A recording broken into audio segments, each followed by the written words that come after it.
Hi friends, Jai Mata Di. This is your friend Vinod Kalburgi Gautam.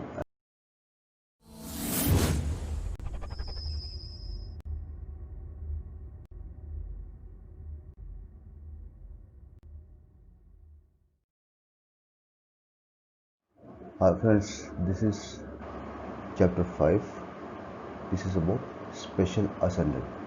It is अतः विशेष लग्नाध्याय. Friends, लग्न भाव क्या है? लग्न भाव यानी कि जो कुंडली के चार्ट के अंदर में जो पहले घर में जो राशि बैठती उसको कहते हैं लग्न.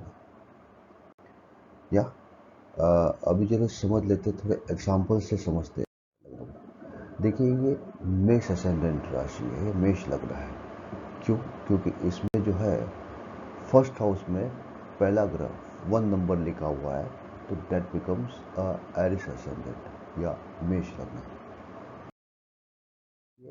ये है टॉरस असेंडेंट यानी कि वृष लग्न, क्योंकि यहाँ फर्स्ट लग्न में, फर्स्ट घर में, फर्स्ट भाव में जो नंबर आया है वो नंबर 2 है.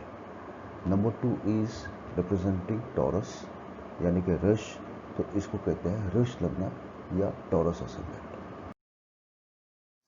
अगर नंबर आता है फर्स्ट हाउस में तो उसको कहते हैं जेमिनी असेंडेंट यानी कि मिथुन लग्न का राशि हो गया, मिथुन लग्न का कुंडली हो गया, तो इसको कहते हैं मिथुन लग्न. और अगर आ गया फर्स्ट हाउस में तो उसको कहते हैं कैंसर असेंडेंट, इसको कहते हैं कर्क लग्न. इसी प्रकार से जो जो नंबर इस फर्स्ट हाउस में आएगा इसे रिप्रेजेंट करता है, वो उसका लग्न राशि हो जाता है.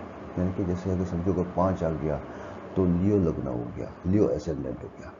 6 आ गया तो वर्गो हो गया. इसी प्रकार से सारे तो एग्जाम्पल चार्ट्स नहीं दिखाऊंगा, ये अभी आप समझ गए रहेंगे कि किस प्रकार से लग्न भाव समझा जाता है. अतहम संप्रोच्छामि तवाग्रे द्विजसत्तम भाव होरा घटि संलग्नानिति पृथक पृथक. अब इसमें कहते हैं पराशर जी बोलते हैं, मैत्रेय को समझा रहे हैं कि भाई अभी मैं तुमको कुछ स्पेशल लग्न के बारे में बताने वाला हूँ, और वो क्या है? भाव होरा घटी संलग्नानिति यानी कि भाव होरा घटी ये स्पेशल असेंडेंट है, स्पेशल लग्नानिति है जो पृथक पृथक यानी अलग अलग है. इसके बारे में जरा समझ. सूर्योदयम समारम्य घटिकांतु पंचकम प्रयाति जन्म पर्यंतम भाव लग्नम तदेव ही इष्टम घट्यादिकम भक्त्वा पंचभिर्बाधिजम फलम योज्य महोदय के सूर्य भाव लग्नन स्फोटन च तदा. अभी इसका भावार्थ ऐसा है कि इसमें कहते हैं कि सूर्य समय, सूर्य जो उदय का समय जो होता है तब तक नेटिव का जन्म होता है, जन्म पर्यंत, जन्म तक वो जो भी है उसको 5 घटी पकड़ा जाता है. उस समय को, उस समय में 5 घटी यानी 120 मिनट का एक घटी है, 5 घटी होता है, 24 मिनट का एक घटी होता है. अब 5 घटी है तो 120 मिनट पकड़ा जाता है.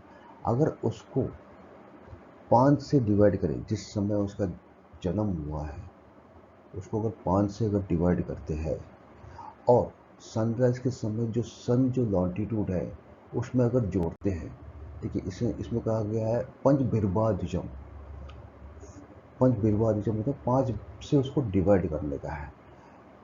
अगर डिवाइड करते हैं योज्य महोदय के, योज्य यानी कि ऐड करना, किसको? सूर्य के जो लॉन्टिट्यूड है उसको अगर ऐड करते हैं तो हम लोग को भाव लगना मिलता है. चलिए एक एग्जाम्पल लेते हैं. कैसा है कि अगर कोई भी एक असेंडेंट है जिसका जन्म हुआ है 12:30 बजे, अभी 12:30 यानी कि 12 घटी और 30 विघटी पता पकड़ा जाता है, 12 घटी एंड 30 विघटी ऑफ सन्स लॉन्टिट्यूड. उस समय जो सनराइज के समय था वो है 4s12 यानी सन था 4th साइन में. तो इसके कैलकुलेशन कैसे किए जाते हैं ये जरा समझ लेते हैं. देखिए अभी 12:30 से अगर 5 से डिवाइड करते हैं तो हमको मिलता है 2.46, उसको राउंड अप कर देते हैं 2.5. इसको करना है हमको डिग्री में कन्वर्ट, ये है टाइम में कन्वर्ट है. 2.5 इज टाइम. अगर हमको डिग्री में कन्वर्ट करना है कि हर राशि की 30 डिग्रियाँ होती है, तो अगर 30 से इसको मल्टीप्लाई करते हैं तो हम लोग को मिलता है 75। तो this becomes A now, assume this as an A now. फिर आ गया सन लॉन्टिट्यूड। सन कहाँ है? 4s12। 4s यानी कि फोर्थ साइन में सन है, कैंसर में सन है, 12 डिग्री चल चुके हैं। तो अगर इसको हम लोग अगर इक्वेशन में लेते हैं तो 4 इंटू 30 प्लस 12 करते हैं तो वो बन जाता है 132। तो ये हो गया हमारा बी। टू गेट द भाव लग्न now we have to add both of this, दोनों को जोड़ना चाहिए। तो 75 plus 32 is equal to 207। This is the degree of a भाव लग्न इन द कुंडली। तो ये भाव लग्न अगर ये डिग्री में अगर बैठता है तो he is in Libra at 27 degree. तो ये बन जाता है भाव लग्न उस समय का। तथा सार्धधि घटिका मिद्दा दर्पोदया द्विज प्रयाति लग्नम तन्नाम होरा लग्नम प्रचक्षते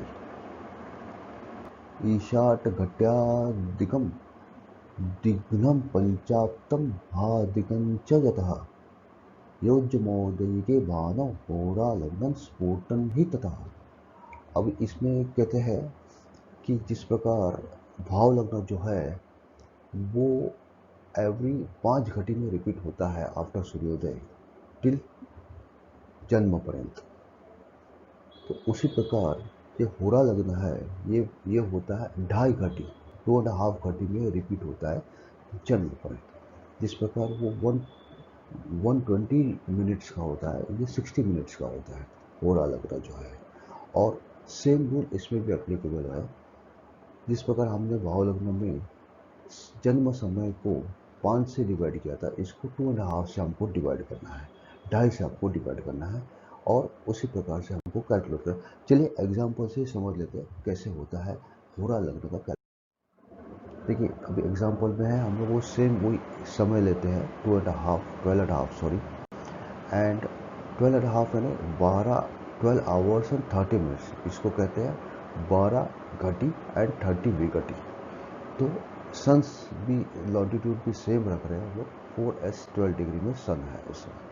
तो अभी होरा लग्न कैलकुलेशन में कैसा होगा, 12.5 को हम डिवाइड करेंगे 2.5 से, तो हम लोग को मिल रहा है 4.92, राउंड अप करने के बाद में 5, converting that into degree 5 into 30 we are getting 150। Consider this as a A now, okay. Again sun is in the 4s12, that is 4s यानी कि कैंसर में सन है, 12 डिग्री चल चुके हैं। तो उसको अगर हम लोग डिग्री वाइज अगर कैलकुलेट करते हैं तो हमको मिलता है 132 degree. Consider this as a B now you add this A and B, what we get is 282। 282 अगर आप लोग कैलकुलेट करते हैं तो हम लोग को पता चल जाता है कि होरा लग्न फॉर्म हुआ है कैप्रिकॉर्न 12 डिग्री में आ चुका है होरा लग्न। मतलब एज पर द कैलकुलेशन अगर 282 डिग्री को आप 30 से अगर डिवाइड करो तो विल गेट द फिगर, क्योंकि उसमें अगर 10 क्रॉस करके वो 12 डिग्री आगे चल चुका है होरा लग्न। इस प्रकार से हमको मिलता है होरा लग्न। कथयामि घटिका लग्नम सुनुतम तिजसत्तम सूर्योदयात् समारभ्य जन्म कालावधि क्रमात् एकैक घटिकामानात् लग्नं यद्याति बाधिकं तदेव घटिका लग्नं कथितं नारदाभिः राशयस्तु घटितुल्याः फलार्ध प्रमितांशकः योज्यमहोदयिके भानो घटि लग्नं स्फुटन ही तथा। अभी यहाँ कहते हैं पराशर जी कि वो घटी लग्न के बारे में कैसे वर्तन किया जाता है वो बताने वाले हैं। ऐसा ऐसा बोल रहा है पराशर जी, मैत्रेय को सुनो, मैं तुमको बताता हूँ कि कैसे कैलकुलेशन होता है। सूर्योदयात समारभ्य जन्म कालावधि क्रमात्। अभी इसमें कैसा है, अभी सूर्योदय से लेके जन्म कालावधि क्रम में जो भी घंटे आते हैं उसको एज अ घटी ही कंसिडर किया जाता है। और तो अगर समझो अगर 10 घंटे आ गए, 10 बज गए तो 10 घटी 12 बजे तो 12 घटी, जितने भी घंटे बनते हैं उसको घटी के हिसाब से ही कैलकुलेट किया जाता है। और उसका जो विघटी है एकाएक घटी का, मतलब उसकी जो विघटियाँ हैं वो विघटी को है उसको 2 से डिवाइड करते हैं। और ऐसा कथी ऐसा जो वचन है उस शौनक ऋषि को नारद जी ने भी दिया है। नारद जी का भी यही कहना था जब वो शौनक ऋषि को बता रहे थे, ऐसा ऐसा उन्होंने बताया है। अभी सेम फॉर्मूला है, इसमें थोड़ा सा चेंजेस है। अभी कैसा है जरा एग्जाम्पल से समझ लेते हैं क्या कहना चाहते थे पराशर जी। ये है एग्जाम्पल, वही सेम एग्जाम्पल हम लोग लेते हैं कि 12:30 बजे जो नेटिव का जन्म हुआ है उसको पकड़ते हैं 12 घटी और 30 विकटीज। अभी सन्स लॉन्टिट्यूड भी सेम है 4s12, मतलब सन कैंसर में 12 डिग्री चल चुकी है। अब घटी का लगना कैलकुलेशन कैसा होता है कि ये जो घटी का लगना में भी कैसे होता है कि ये 12 जो घंटे हैं उसको 12 घटी ही पकड़ते हैं, और जो 30 मिनट्स गुजरे हैं उसको डिवाइडेड बाय 2 करते हैं तो we get 15, that is 15 degree. तो अगर हम लोग इसका अगर कैलकुलेशन निकालते हैं तो 12 घटी मतलब 12 राशियाँ क्रॉस कर चुके हैं, 12 घटी into 30 plus 15 we are getting 375। तो ये हो गया A, consider this as A. Some longitude same 4s12. Again we calculate some longitude 132, consider it as P. Adding Ghati Lagna now, what we are getting is we are getting 507। 507 यानी कि पूरा zodiac cross करके और भी आगे चला है घटा घटी लगना। तो अगर उसको हम लोग कैलकुलेट करेंगे एक्सपंजिंग 360 डिग्री, यानी कि हम लोग एक पूरा जोडियक क्रॉस कर चुका 360 डिग्री का और आगे 147 डिग्री चल चुका है। तो as per the calculation 147 degree को हम लोग 30 से डिवाइड करते हैं, वी आर गेटिंग घटी लगना एज 4 क्रॉस करके वो 27 डिग्री चल चुके हैं। तो घटी लगना इज लियो 27 डिग्री।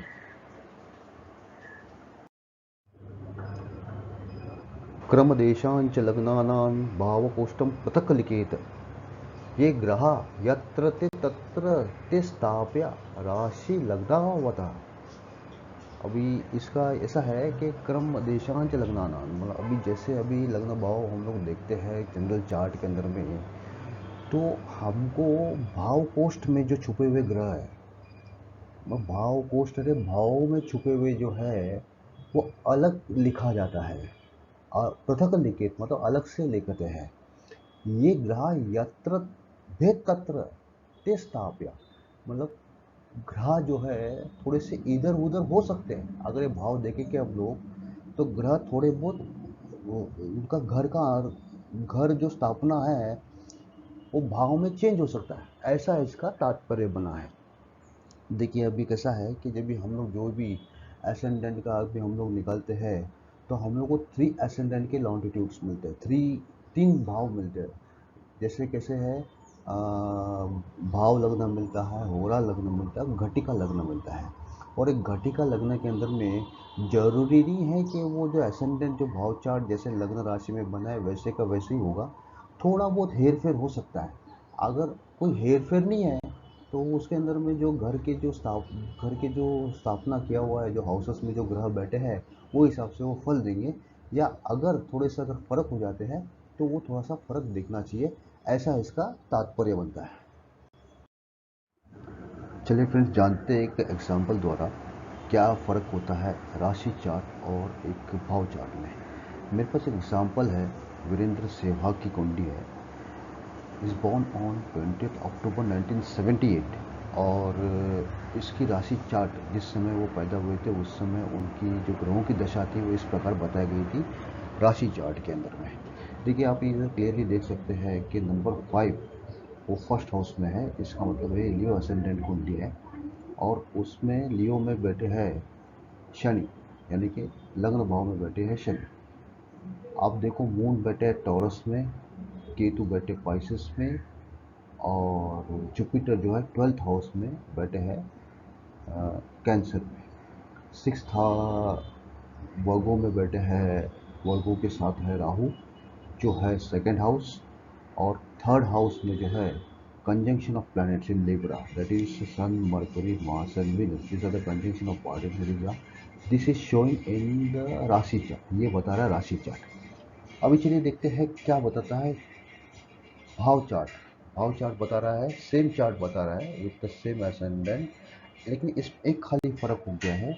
जो वीनस है जो लिब्रा में बैठे थे वो दिखाई दे रहे हैं स्कॉर्पियो में। देखिए ये फर्क हो जाता है भाव चार्ट और राशि चार्ट में, ये थोड़ा सा फर्क मायना रखता है। पराशर जी कहते हैं कि एसेंडेंट की डिग्री के हिसाब से जो भी भाव मिलता है बाकी ग्रहों का वो भी देखना चाहिए, ऐसा पराशर जी का कहना है। फ्रेंड्स, भाव चार्ट कैसे बनता है, उसको कैसे क्रिएट किया जाता है, मैं आने वाले वीडियोस में बताऊंगा। ये सिर्फ आप समझ लो, बेसिक क्लियर करने के लिए, आपको ये जानने के लिए कि किस हद तक, किस भाव तक है ना, किस हद तक वो प्लैनेट्स के चेंजेस होते हैं जब हम लोग राशि चार्ट लिखते हैं और भाव चार्ट लिखते हैं। वर्णदाल्य दशापानान् कथयाम्यत ते कृतः यस्य विज्ञानमात्रेण वदेदायुर्भवं फलम् ओजलग्नप्रसूतानां मेषादेर्न यत क्रमात् समलग्नप्रसूतानां मीनादेर्पसव्यतः मेषमीनावृतो जन्मलग्नान्तं गणयेत सुधी तथैव होरालग्नान्तं गणयित्वा ततः परम् ओजत्वेन समत्वेन सजातीय उभे यदि तर्हि संख्ये योजयित वैजात्ये तु वियोजते मेषमीनावितः पश्चाद्यो राशिस तु वर्णदः। इट मीन्स दैट कैसा है, अभी इन्होंने बताया है अबाउट द वर्णद दशा। अभी वर्णद दशा के बारे में बताते हैं कि ये बताता है लॉन्गिटिविटी, मतलब लॉन्गिटिविटी ऑफ अ नेटल, कि नेटल कितने देर तक, कितने कितने साल तक जिएंगे और देर इट इज़ कितने साल तक जिएंगे। एंड अगर एसेंडेंट अगर और साइन के है, मतलब और साइन अभी हम लोग ने किया है, राशि किया है सम राशि विषम राशि, तो जो विषम जो राशि के एसेंडेंट जो भी है, तो उनका जो भी काउंटिंग जो होता है डायरेक्टली फ्रॉम एरिस से एसेंडेंट टू नाटल एसेंडेंट से होता है। या and if the ascendant is even sign, मतलब वो सम राशि का एसेंडेंट है, तो उसका काउंटिंग होता है पाइसेस से, रिवर्स में होता है काउंटिंग उसका। तो इस प्रकार से उसका होरा भी इसी तरह से ना काउंट किया जाता है। अगर अगर पाइसेस का अगर एसेंडेंट अगर ऑड है तो उसका directly Aries to Pisces count करते हैं, अगर इवन है तो हम पाइसेस टू एरिस उसको काउंट करते हैं। अब इसके अंदर में भी ऐसी है कि अगर दोनों के प्रोडक्ट अगर ऑड साइन आता है तो ऑड साइन के लिए हम लोग को क्या करना पड़ेगा, उसको ऐड करना पड़ेगा। अभी समझो अगर अगर हम लोग समझो कोई एक होरा अगर साइन हमने काउंट किया एरिस से, और एक होरा हमने काउंट किया हम लोग ने पाइसेस से, अगर ये वाला अगर ऑड साइन आता है तो उसको ऐड करना पड़ता है, और अगर इवन साइन आ गया तो उसको उसको क्या करना चाहिए, उसको सब्ट्रैक्ट करना चाहिए। अभी एक काम करते हैं, हम लोग किस तरह समझ लेते हैं एक एग्जाम्पल द्वारा। अभी मैं एक एग्जाम्पल के से आपको समझा दूंगा अच्छे तरह से इसको। चलिए इस एग्जाम्पल में हम लोग देखते हैं कि एक एग्जाम्पल हम लोग कंसिडर करते थे, नेटिव जो एसेंडेंट है वो ऑड साइन है लिब्रा, ओके, एंड उसका होरा जो लग्न है जो हम लोग को मिला है इट इज़ स्कॉर्पियो। तो in this case the ascendant is odd और जो लग्न जो है स्कॉर्पियो होरा लग्न इट इज़ इवन। तो पराशर जी क्या कहते हैं, तो यहाँ से जो साइन जो है अगर हम लोग को एसेंडेंट के लिए काउंट करना है तो वो चालू होता है एरिस से। एरिस से चालू होगा तो ये काउंट आता है 1 2 3 4 5 6 7। तो 7 is the number that we are getting from Aries to Libra, तो ये हो गया odd number. And check with now this one, कौन सा, होरा लग्न दैट इज स्कॉर्पियो, ये as it the sign is even, तो हम लोग को इसको काउंट करना है फ्रॉम पाइसेस। तो पाइसेस से काउंट करेंगे तो हमको क्या मिलेगा, 1 1 2 3 4 5। तो ये भी हमको 5 मिला। This is again odd number, 7 is odd and 5 is odd. तो पराशर जी कहते हैं कि add this both the sign. अगर एक ऑड अगर होता और एक इवन होता तो हमको क्या करना पड़ता, वो सब्ट्रैक्ट करना पड़ता।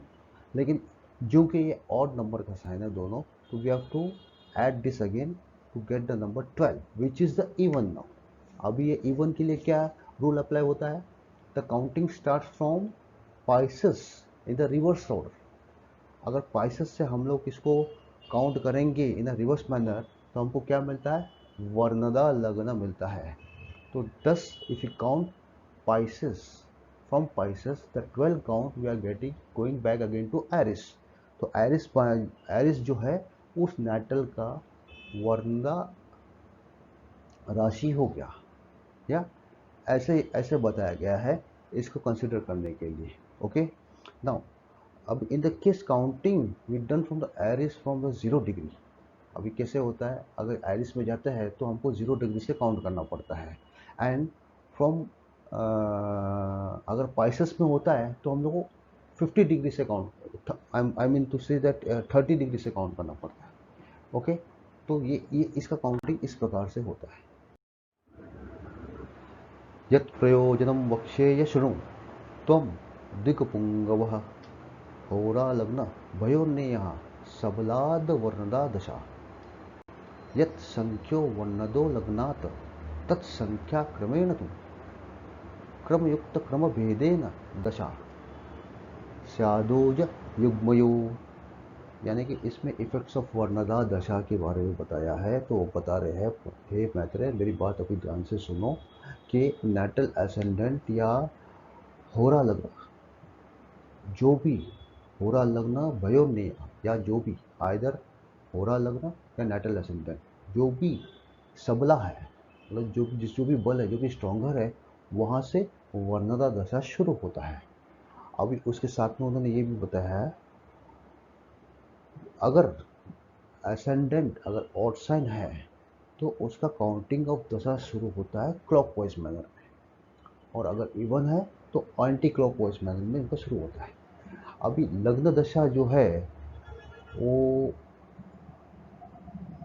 लग्न दशा जो साल जो है, जो भी लॉन्गिविटी है, वो है द नंबर ऑफ साइन जो बीच में आते हैं ये दशा में। जितने भी दशा में हो, जितने भी नंबर ऑफ साइन से वो गुजरता है इस क्लॉकवाइज या एंटी क्लॉक डायरेक्शन में, और जो भी घर उस इसमें पड़ते हैं वो सब पर वो इफेक्ट करता है, ऐसा वो बता रहे हैं।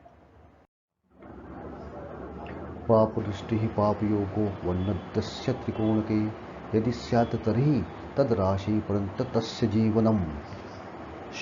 रुद्रशूले यथैवायुर्मरणादि निरूप्यते यथैव वर्णदस्यापि त्रिकोणे पापसंगमे वर्णदापि भो विप्रः लग्न विचिन्तयेत फलम् वर्णदात् सप्तमाद भावात् कल्त्रायुर्विचिन्तयेत। एकादशा प्रजस्य तृतीयात्तु यवीयसः सुतस्य पंचमे विद्यन्मातुश्चतुर्भावातः चतुश्च नवमाद्भावादा युवरेवं विचिन्तयेत। शूलराशि दशयां वै प्रबलायां मरिष्टकम्। दोस्तों, अभी कोई भी जातक का अगर वर्णदा दशा है तो वर्णदा दशा बताता है उसकी आयु के बारे में, उसके जो लाइफ लॉन्गिटिविटी है उसके बारे में बताता है। अभी कैसा है, अभी इसके अंदर में अगर उस दशा में कोई भी अगर मैलेफिक प्लैनेट या कोई भी पाप योग का प्लैनेट या पाप योग बन गया प्लैनेट का, तो उसका वर्णदा दशा के अंदर में वो प्रॉब्लम करता है। और इसका बहुत अच्छा उदाहरण उन्होंने दिया है, रुद्रशूल का उदाहरण उन्होंने दिया। देखिए कैसा है, रुद्रशूल यानी रुद्र यानी शिव जी का जो है रुद्र अवतार, उसको रुद्र बनाया है। उसी प्रकार जैसे अगर कोई प्लैनेट है, अगर वो नॉर्मल प्लैनेट से अगर रुद्र अवतार में आ जाता है, रुद्र पोजिशन में आता है, तो उसका जो त्रिकोण भाग जो होता है वो करता है अफेक्ट लाइफ के आदमी के आयु के ऊपर, आदमी के आयु को वो घात करता है।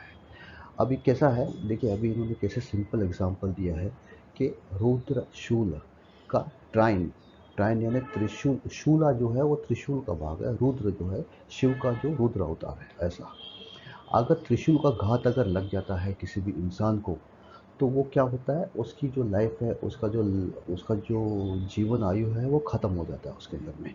उसी प्रकार से उन्होंने उसको कंपैरिजन किया है रुद्रशूल विद दिस वर्णदा दशाशूल। अभी जो शूल दशा जो होता है उसको शूल दशा बोलते हैं। शूल दशा जो होता है वो दशा होता है, कैसे कंसिडर करते हैं इसको, जब कोई भी जातक का जन्म पीरियड जो होता है माँ की कोख में, वो 9 महीने के कोख में रहता है, तो उसका शूल दशा जो है वो 9 साल का रहता है, और उसका जो अंतर्दशा है वो 9 महीने का होता है। इस प्रकार से इसको कंसिडर करता है। अभी जैसे है, अगर कोई भी मेलेफिक प्लैनेट, अगर त्रिकोण बन जाता है, कोई भी मेलेफिक प्लैनेट का एस्पेक्टिंग उन लोग का पड़ता है एक दूसरे के ऊपर, अगर वो भाव में बैठते हैं कोई त्रिकोण में, ऐसे कोई प्लैनेट जो पाप युग में है, जो मेलेफिक है, तो उस समय में ये उस दशा के अंदर में उसका प्रभाव पड़ता है आदमी के लाइफ के ऊपर। वो नेटिव जो है, वो जातक के लाइफ के ऊपर उसका प्रभाव पड़ता है। वेरी सिंपल है, ऐसा उन्होंने बताया है।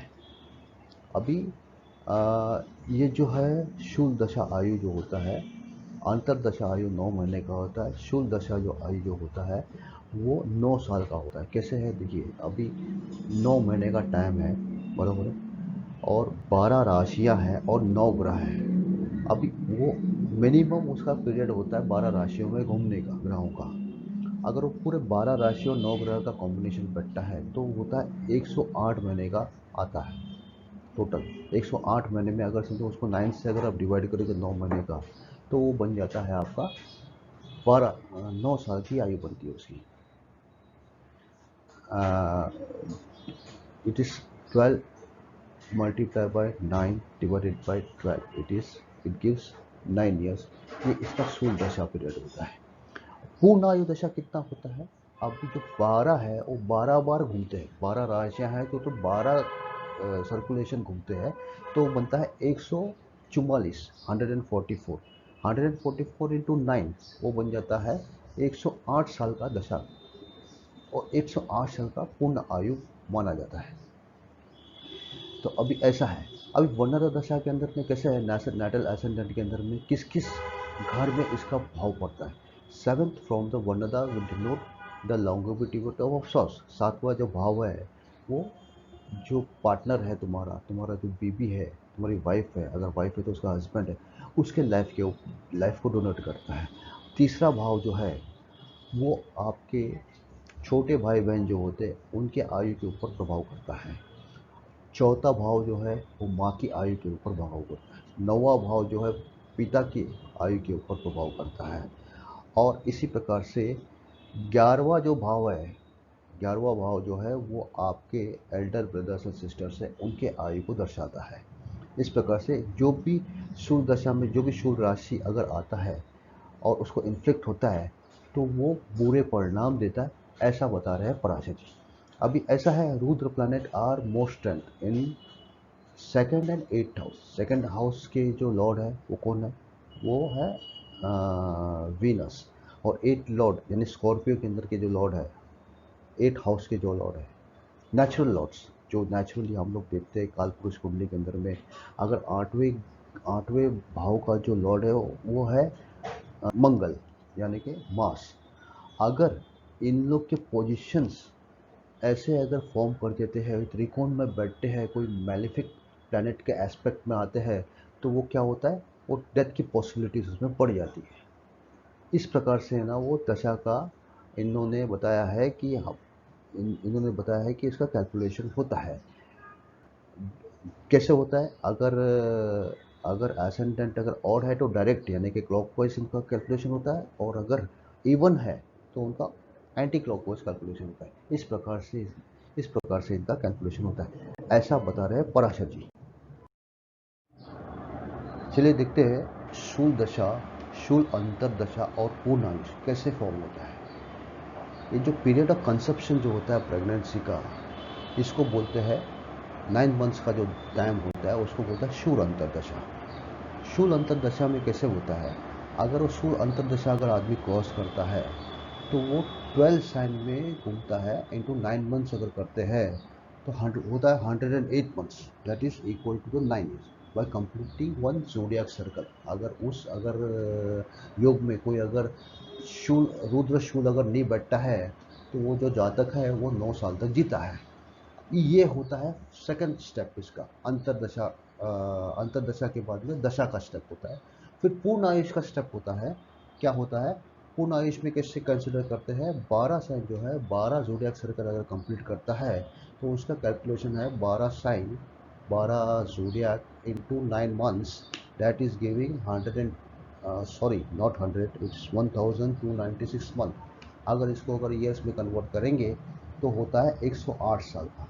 तो इस प्रकार से इसका जो है वो बेसिक कैसा होता है। अगर आदमी को अगर कोई अंतरदशा में कोई अगर शूल रुद्र नहीं आया, अगर कोई उसका पाप योग नहीं हुआ, मैलेफिक इफेक्ट नहीं हुआ कोई ग्रह का, तो वो 9 साल के बाद में फिर वो जीता है 108 ईयर्स तक उसका जीता है, जिसको बोलते हैं पूर्ण आयुष। इस बीच कोई भी आयु में अगर कोई भी चीज अगर ऐसा बैठ जाता है, उसका रुद्र शूल हो जाता है, वर्णदा योग उसका बन जाता है, तो उस आदमी का उस टाइम पर उसका मरना निश्चित हो जाता है।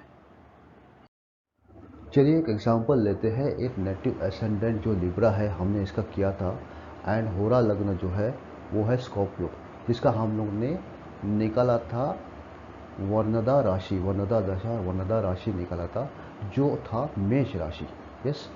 अभी देखिए, अभी एसेंडेंट अगर कोई भी ऑड एसेंडेंट है, ऑड एसेंडेंट में क्या होता है कि ये जो इसका जो दशा जो काउंटिंग होता है वो कैसे होता है, वो होता है क्लॉकवाइज होता है। अभी क्या क्या है हाउस, क्या क्या बताया है पराशर जी ने। Third house is about longitude of younger sisters and brothers, and fourth is a longevity of mother, fifth is a longevity of son and education का भी है ये।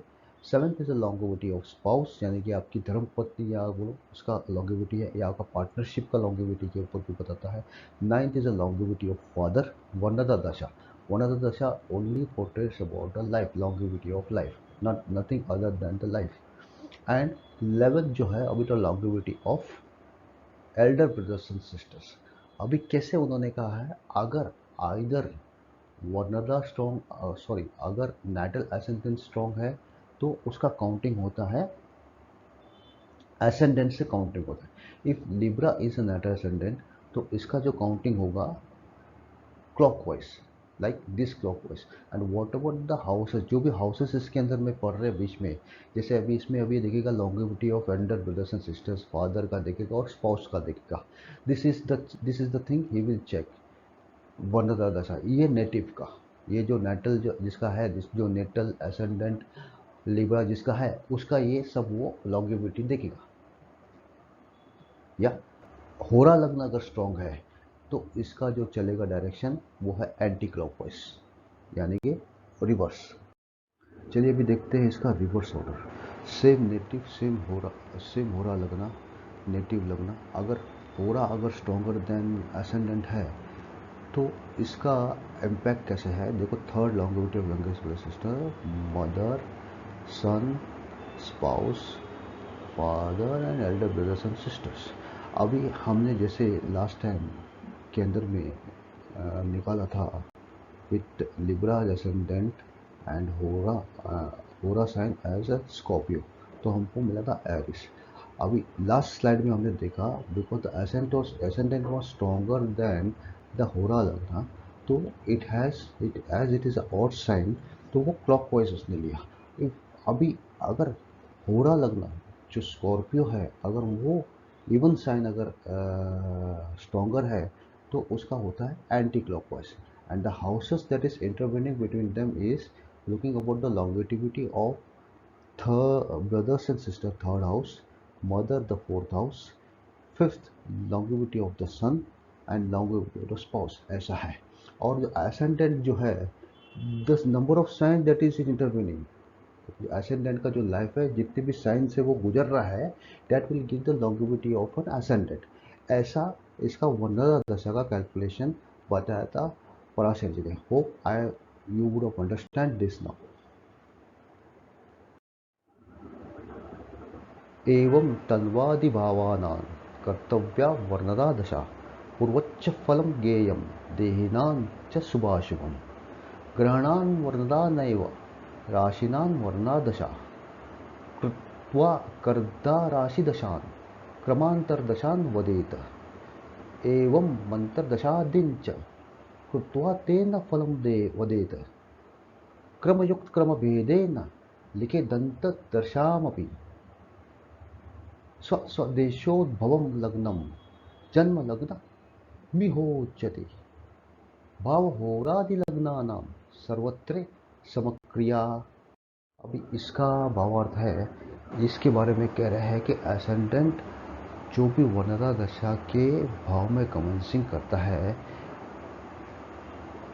इविल या गुड जो भी नेटिविटी का एक्टिविटी जो होता है वो जाना जाता है इसके ऊपर से। अभी वर्णता दशा खाली जो है वो भाव राशि के लिए होता है और वो ऑक्यूपेंट्स के लिए नहीं होता है, यानी कि वो जो कोई राशि कोई ऑक्यूपेंट होता है उसके लिए नहीं है, वो जो राशि के लिए ही होता है। और उसके सब पीरियड जो है वो 1/12 दशा का ऑर्डर में चलता है। अगर ऑड साइन है तो क्लॉकवाइज चलता है, अगर इवन साइन है तो एंटी क्लॉकवाइज चलता है। जैसे अभी हम लोगों ने पहले बताया हुआ है उसी प्रकार से इसका कैलकुलेशन सब होता है। It is common to all, भाव लगना, ओरा लगना, जो भी आप लगना कैलकुलेट करोगे उसके अंदर में कैलकुलेशन मेथड पराशर जी ने जो बताया है उसके ऊपर अगर बढ़ोगे तो आपको अच्छे से उसका रिजल्ट निकालने में सफलता मिलेगी। So friends, thank you for watching this video. इसी के साथ हमने समाप्त किया है हमारा chapter 5 about the special ascendant. Friends, मैं काफ़ी एफर्ट ले रहा हूँ आप तक ये वीडियो बना के पहुँचाने में।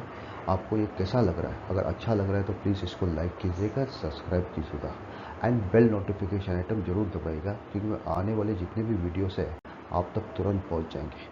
फ्रेंड्स, अभी मेरा वर्किंग चल रहा है about chapter 6। Very shortly I am posting the chapter 6। Till then, good bye, जय माता दी, टेक केयर।